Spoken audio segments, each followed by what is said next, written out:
In this video, we're going to use Stencil to make a cover file for a KDP Kindle book.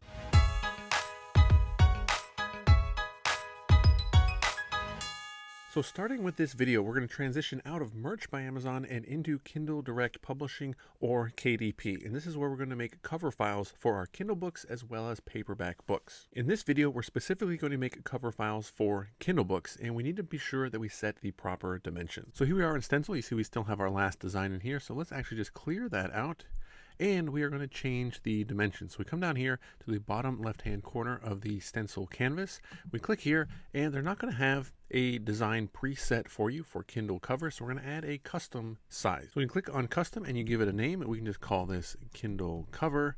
And the dimensions that you want to use, these are the dimensions that are recommended from Amazon, are 1600 by 2650. Now you can technically use different dimensions, but these are the dimensions that Amazon suggests and recommends. So I suggest and recommend that you use them as well. So once you enter the dimensions, just click on add, and it's going to add these to your custom tab. And every single time you log into Stencil, you're now going to have the option to come in here and choose Kindle cover 1600 by 2650. So now that we have our Stencil canvas set, we can start to design our Kindle cover. Now, if you've never made a Kindle cover before, you might be thinking, I don't know where to start. Well, I've got a good tip for you, and that's just to go look in the Kindle store on Amazon to get some ideas of just how simple Kindle covers can be, even for some best-selling books. So if you open up a new tab and just go to Amazon.com and then find the Kindle store, it's going to show you many of the best-selling books right on the homepage. And you can start to see that these are pretty simple. This is a snow image background with some text on top. Here's another image background with text on top,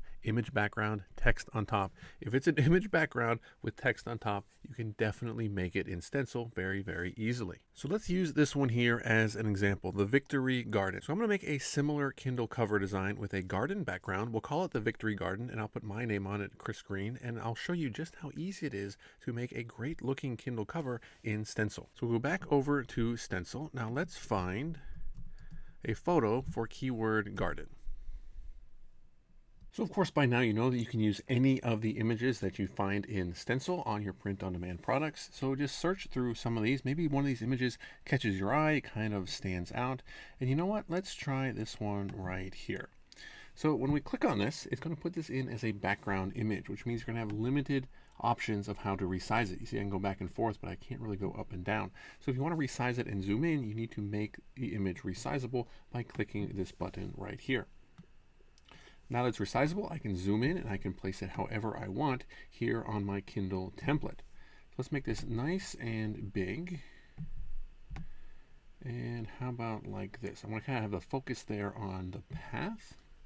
And now we need to add some text. So we're going to add text for a title, and we're going to add text for the author. Show you how easy this is, and a couple little tricks to make sure that your titles look really good on your Kindle covers. So we're going to add text right here, and we're going to put in and then I press enter or return between each line of text so that it stacks up. We're going to put in Victory Garden. Now, of course, this is in black. It's kind of hard to see, so let's change the color of the text.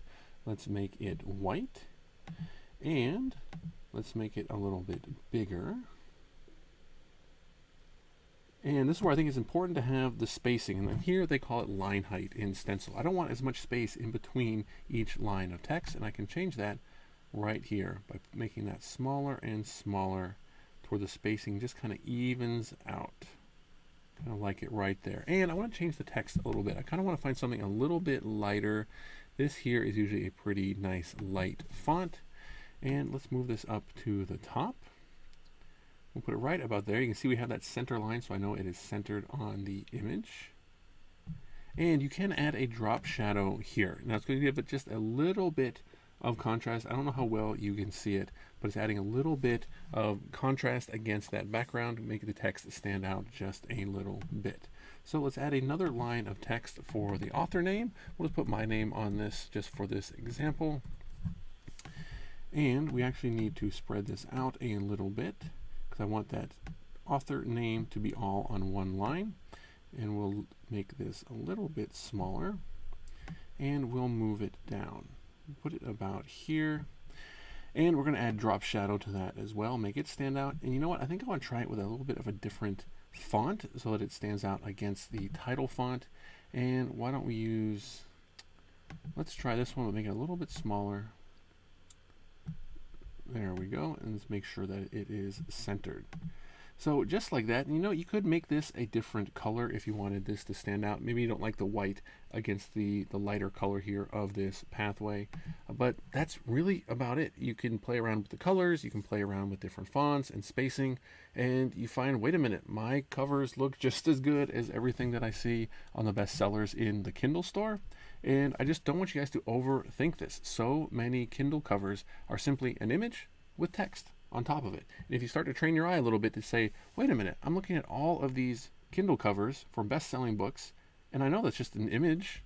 Here's a John Grisham book. It's an image of a palm tree with John Grisham and Camino Winds, 2 different lines of text on top of a palm tree image. And if they can make that for their books, then you can make your own Kindle cover files here in Stencil. Now, when you download this, super easy to do, but there is a little nuance that you need to be sure that you pay attention to. Otherwise, you might have a little bit of trouble when you finally upload your files to your KDP account. So when we go to download, this is going to be the one time where you want to use JPEG.